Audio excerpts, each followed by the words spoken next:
In the previous video in this series on shunning as practiced by Jehovah's Witnesses, we analyzed Matthew 18:17, where Jesus tells his disciples to treat an unrepentant sinner as if that person were a Gentile or a tax collector. Jehovah's Witnesses are taught that Jesus' words support their extreme shunning policy. They ignore the fact that Jesus didn't shun Gentiles nor tax collectors. He even blessed some Gentiles with miraculous acts of mercy, and he invited some tax collectors to dine with him. For witnesses, that creates a good deal of cognitive dissonance.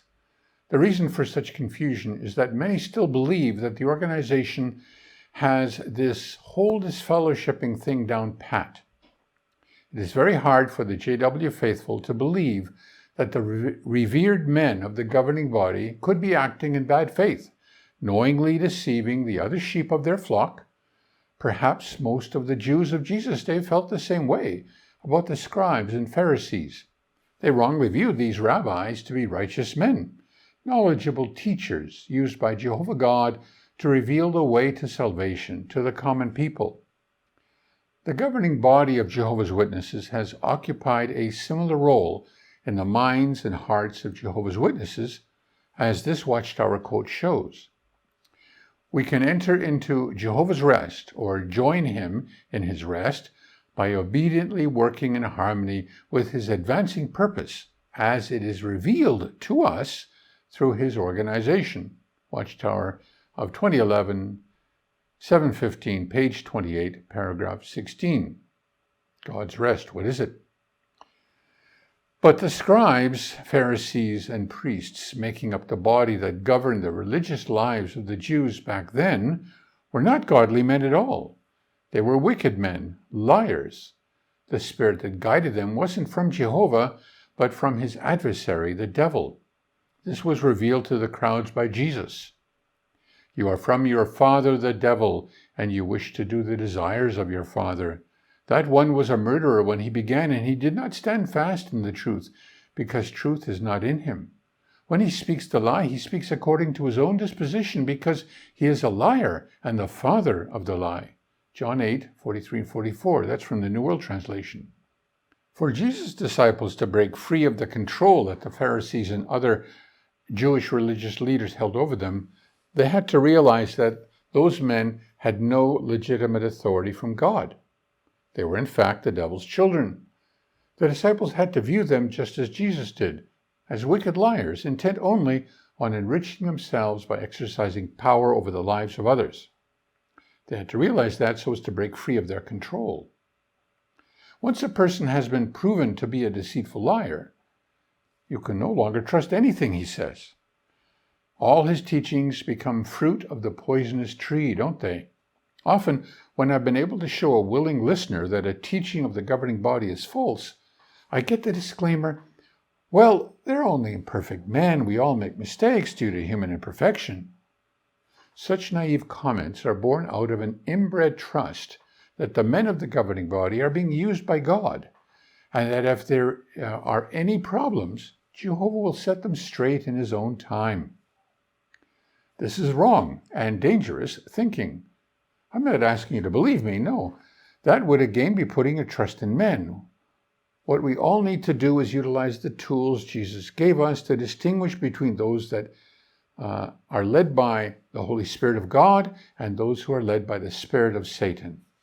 For example, Jesus tells us, offspring of vipers, how can you speak good things when you are wicked?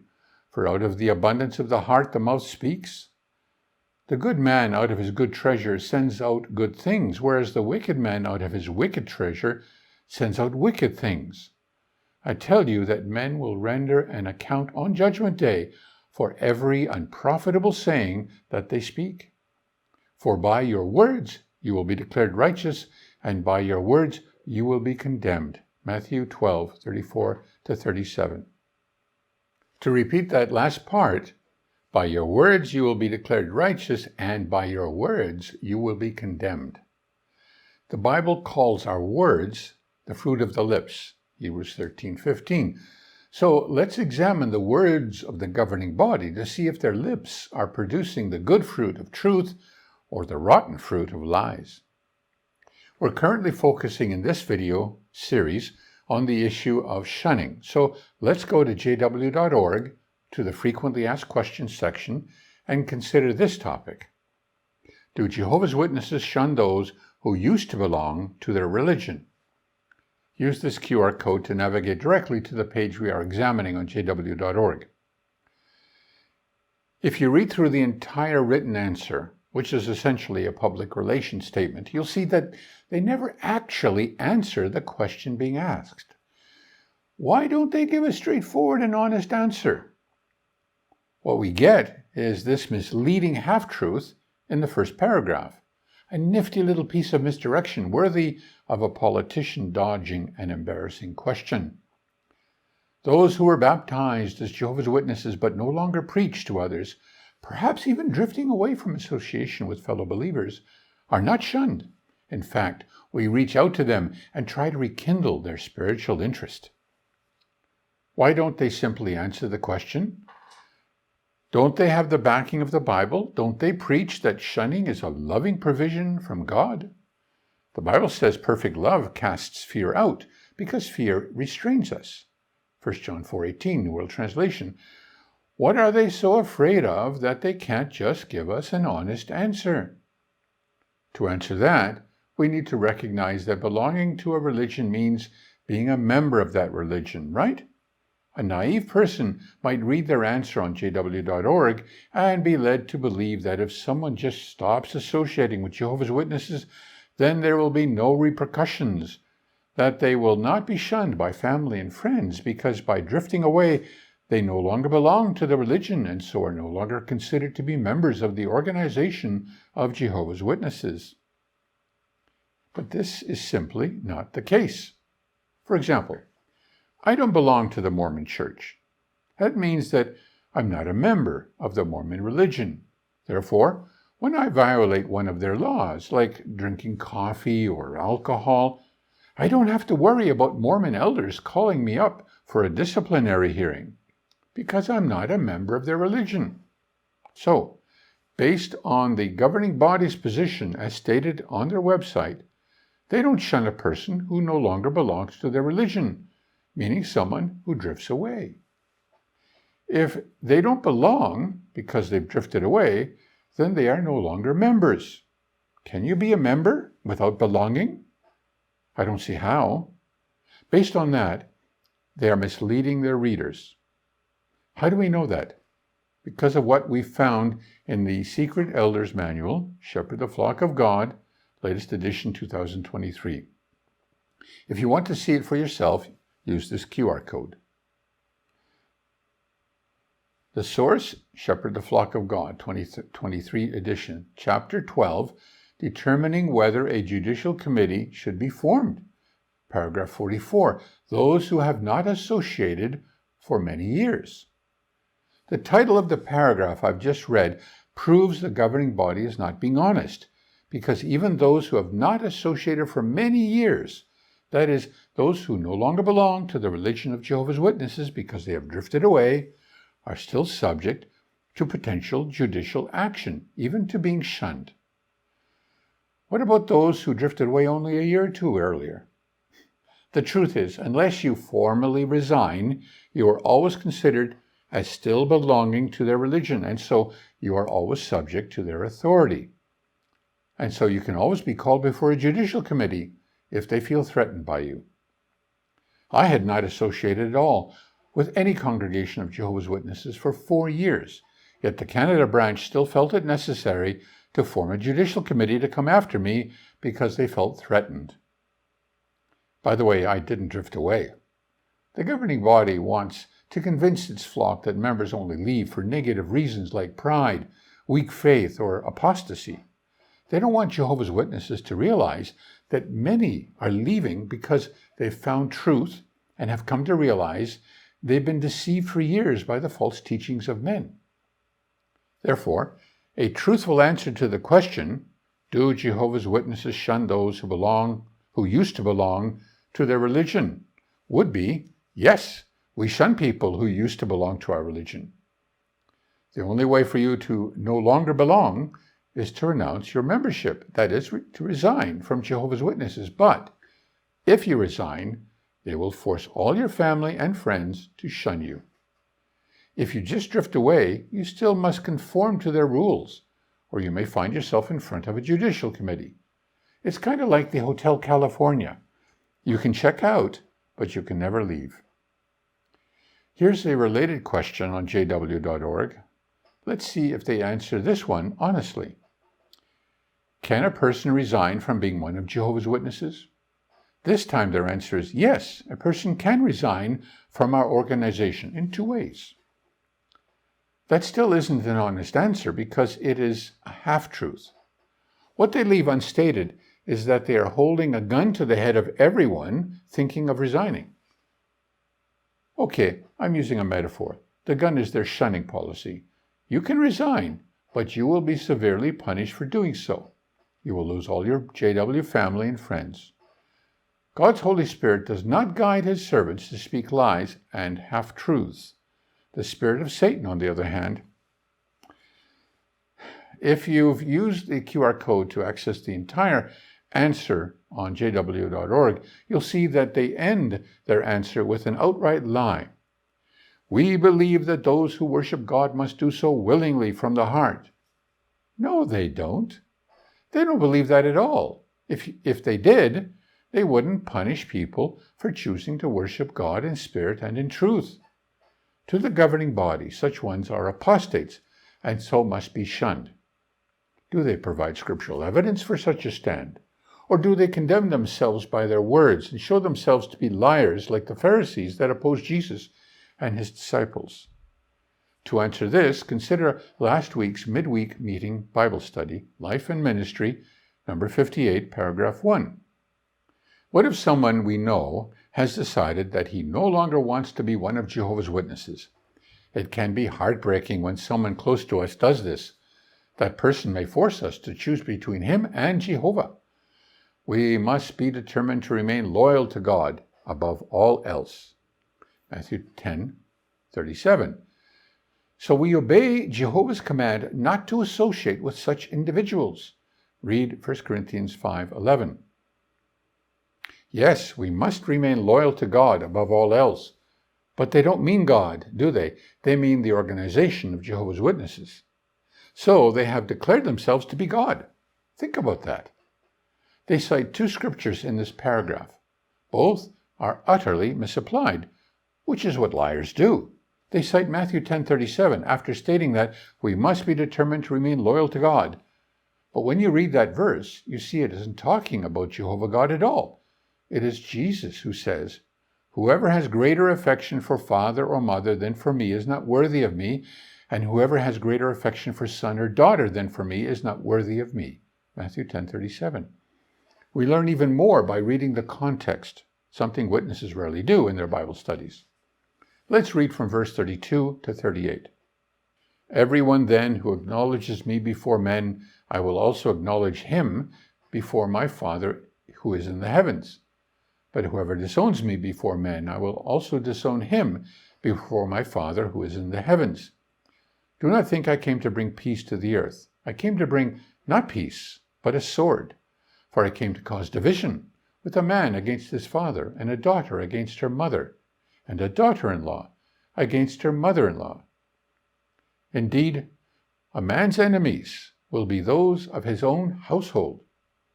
Whoever has greater affection for father or mother than for me is not worthy of me, and whoever has greater affection for son or daughter than for me is not worthy of me.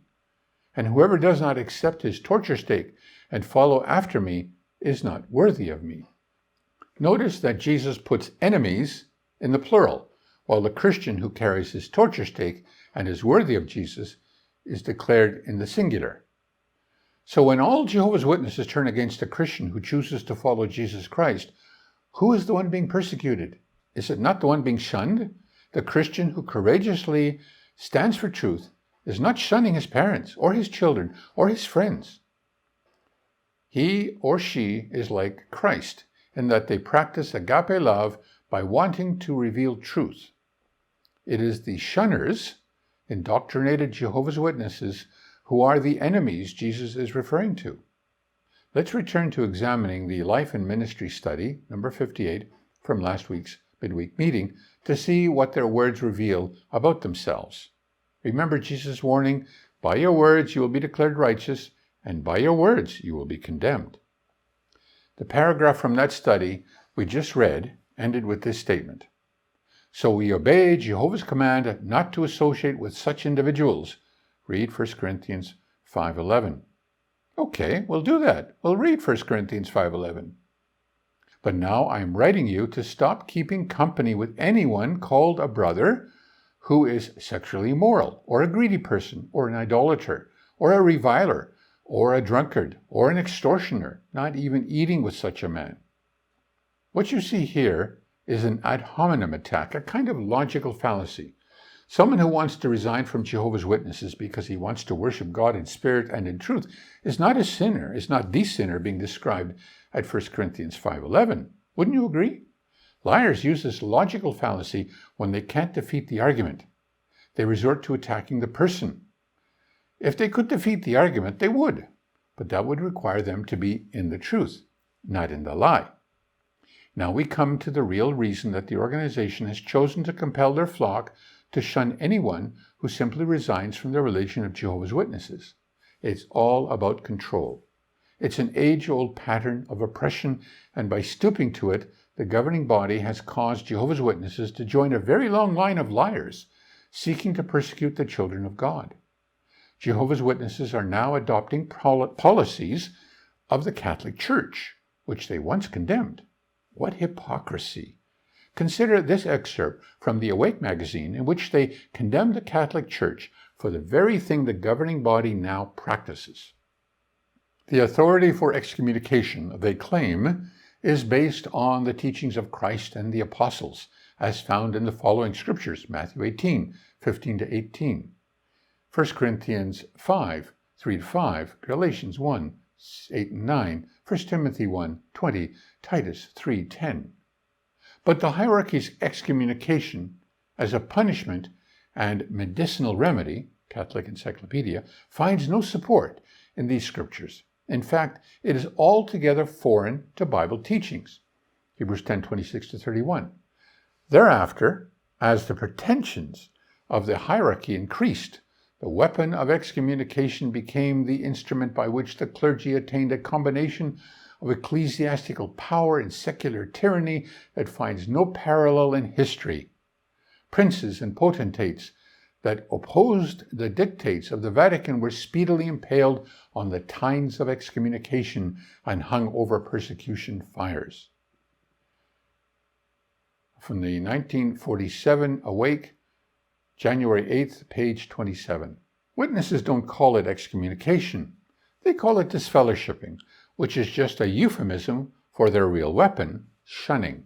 They have fulfilled Jesus' words by turning faithful Jehovah's Witnesses into the enemies of the true followers of Christ, just as he warned would happen. A man's enemies will be those of his own household. From Matthew 10, between 32 and 38. The scribes and Pharisees fulfilled Jesus' words when they persecuted Christians. The Catholic Church fulfilled his words by using their weapon of excommunication, and the governing body is fulfilling Jesus' words by using the local elders and traveling overseers to force their flock to shun anyone who dares to speak out against their false teachings or simply decides to bug out. Jesus called the Pharisees hypocrites on many occasions. It is a characteristic of the agents of Satan, the ministers who disguise themselves in robes of righteousness. 2 Corinthians 11:15. Mind you, those robes are wearing awfully thin right now. And if you think I'm being harsh in saying they are as hypocritical as the Pharisees were, consider this. Throughout the 20th century, witnesses fought many legal battles around the world to establish a person's right to freedom of worship. Now that they've obtained that right in country after country, they are among the biggest violators of it by persecuting anyone for making the very choice they fought so hard to protect. Since they have assumed the role of the Catholic Church, which they condemned in that 1947 Awake, that we just read, it seems proper to reword their condemnation as it fits the present code or conduct of Jehovah's Witnesses, particularly the governing body. As the pretensions of the hierarchy, governing body, increased by unilaterally declaring themselves to be the faithful slave, the weapon of excommunication, shunning, became the instrument by which the clergy, JW elders, attained a combination of ecclesiastical power and secular or spiritual tyranny that finds no parallel in history, except that it now parallels the Catholic Church. And by what authority does the governing body do this? They can't claim, as the Catholic clergy did, that their authority for shunning is based on the teachings of Christ and the apostles. There is nothing in the Christian scriptures that depicts that kind of judicial system, the system that Jehovah's Witnesses have now set up. There was no elder's manual in the first century, no judicial committees, no secret meetings, no centralized control and reporting, no detailed definition of what constitutes a sin, no dissociation policy. There is certainly no basis for the way they deal with sin currently to be found in the teaching of Jesus as expressed at Matthew 18:15-17. So from where do they claim their authority comes from? The Inside Book will tell us. Christian congregation, based on the principles of the Hebrew Scriptures, the Christian Greek Scriptures by commanded precedent authorize expulsion or disfellowshipping from the Christian congregation. By exercising this God-given authority, the congregation keeps itself clean and in good standing before God. The Apostle Paul, with the authority vested in him, ordered the expulsion of an incestuous fornicator who had taken his father's wife. Inside Volume 1, page 788, Expelling. What principles from the Hebrew Scriptures? What they mean is the Mosaic Law Code, but they don't want to say that, because they also preach that the Mosaic Law was replaced by the law of the Christ, the law of principled love. Then they have the audacity to claim that their authority is God-given, using the Apostle Paul as an example. Paul didn't get his authority from the law of Moses or the Hebrew Scriptures, but from Jesus Christ directly, and he fought against Christians who wanted to implement the law code within the Christian congregation. Instead of comparing themselves to the Apostle Paul, the governing body are better compared to the Judaizers who were trying to use circumcision to wean Gentile Christians off the law of love that Christ instituted and back to the law of Moses. The governing body will object that they don't ignore Jesus' teaching at Matthew 18.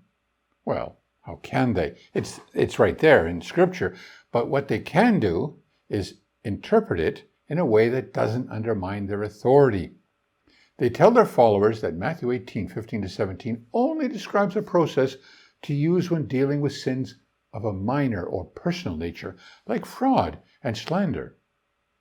In the Elder's Manual, Shepherd the Flock of God, 2023, Matthew 18 is only referenced once, only once. Imagine their impudence in marginalizing Jesus' command by relegating its application to only a single paragraph titled Fraud, Slander. Leviticus 19:16, Matthew 18:15-17, from chapter 12, paragraph 24. Where does the Bible say anything about some sins being minor and some major or grave? Paul tells us that the wage of sin pays is death, Romans 6:23. Should he have written instead, the wages major sins pay is death, but the wages minor sins pay is really nasty cold. And come on, guys, slander is a minor sin? Really? Wasn't slander, which is lying about a person's character, the essence of the very first sin? Satan was the first one to sin by slandering Jehovah's character. Isn't that why Satan is called the devil, which means slanderer? Is the governing body saying that Satan only committed a minor sin?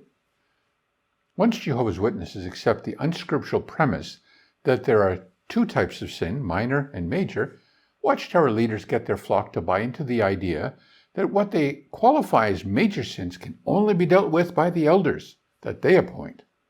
But where does Jesus authorize judicial committees of 3 elders? Nowhere does he do so. Instead, he says to take it before the entire congregation. That's what we learned from our analysis of Matthew 18. If he does not listen to them, speak to the congregation. If he does not listen even to the congregation, let him be to you just as a man of the nations and as a tax collector. Matthew 18:17. Furthermore, the governing body's judicial system on dealing with sin is entirely based on the false premise that there is some equivalence between the Christian congregation and the nation of Israel with its Mosaic law code. Observe this reasoning at work. Under the law of Moses, some grave sins, such as adultery, homosexuality, manslaughter, and apostasy, could not be settled merely on a personal basis, with a wronged individual accepting the wrongdoer's sorrow and efforts to rectify the wrong. Rather, these grave sins were handled through the older men, judges, and priests. Watchtower 1981, September 15th, page 17. Their self-serving reasoning is flawed because Israel was a sovereign nation, but the Christian congregation is not a sovereign nation. A nation needs a ruling elite, a judicial system, law enforcement, and a penal code. In Israel, if someone committed rape, child sexual abuse, or murder, they would be stoned to death. But Christians have always been subject to the law of the land where they have resided as temporary residents. If a Christian were to commit rape, child sexual abuse, or murder, the congregation is required to report these crimes to the appropriate superior authorities.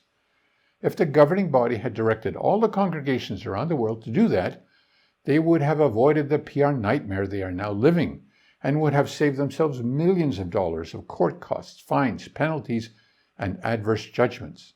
But no, they wanted to rule over their own little nation.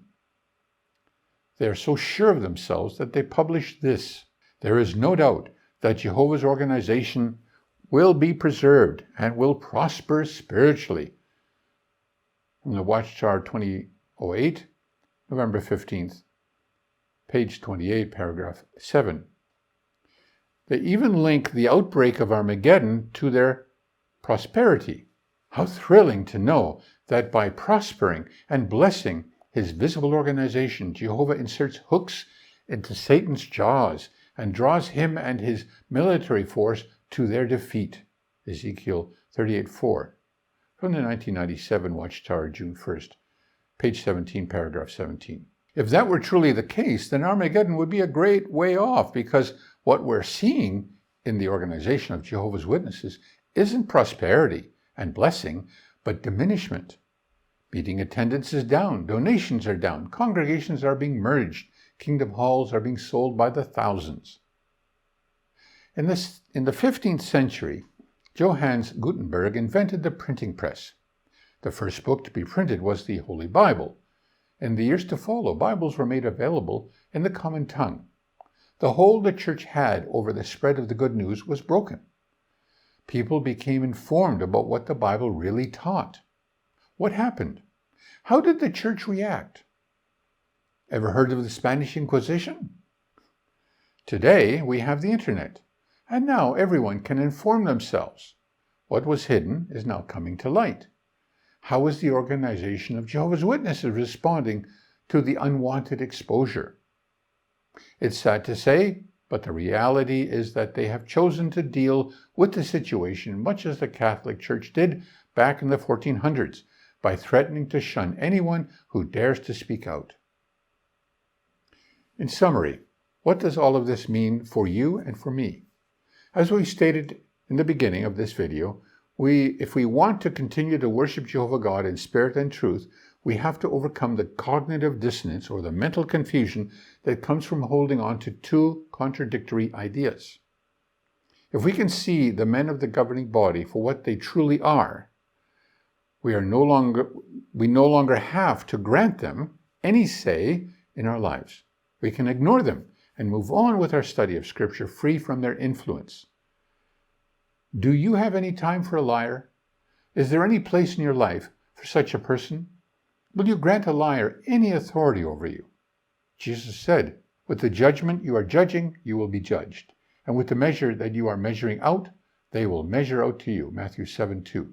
This goes in line with what we read earlier. I tell you that men will render an account for every unprofitable saying that they speak. For by your words you will be declared righteous, and by your words you will be condemned. Matthew 12:36 and 37. Fine. Now listen to the words of the governing body as fed to you by Jared Loesch. Lying involves saying something incorrect to a person who is entitled to know the truth about a matter. But there is also something that is called a half-truth. The Bible tells Christians to be honest with each other. Now that you have put away deceit, speak truth, wrote the Apostle Paul at Ephesians 4:25. Lies and half-truths undermine trust. A German proverb says, "Who lies once is not believed even if he says the truth." That German proverb that Loesch quotes says it all. We've seen how the governing body, through half-truths and outright lies, misleads the flock. We've seen how they've redefined sin so that they can get their flock to persecute, by shunning, those sincere Christians who resign. Do they still deserve your devotion, your obedience, your loyalty? Will you listen to and obey men rather than God?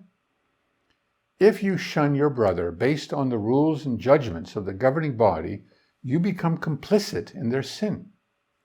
Jesus condemned the Pharisees, predicting they would persecute his faithful disciples who would courageously speak truth to power and reveal their sinful conduct to the world. Serpents, offspring of vipers, how are you to flee from the judgment of Gehenna? For this reason, here I am sending forth to you prophets and wise men and public instructors. Some of them you will kill and impale, and some of them you will scourge in your synagogues and persecute from city to city. Matthew 23:33 and 34. Can you not see the parallel with what we are experiencing as we wake up to years of false teachings? Now that we are rejecting the unscriptural authority that the men of the governing body have falsely assumed for themselves, what are we to do? Of course, we want to find fellow Christians, children of God, and associate with them.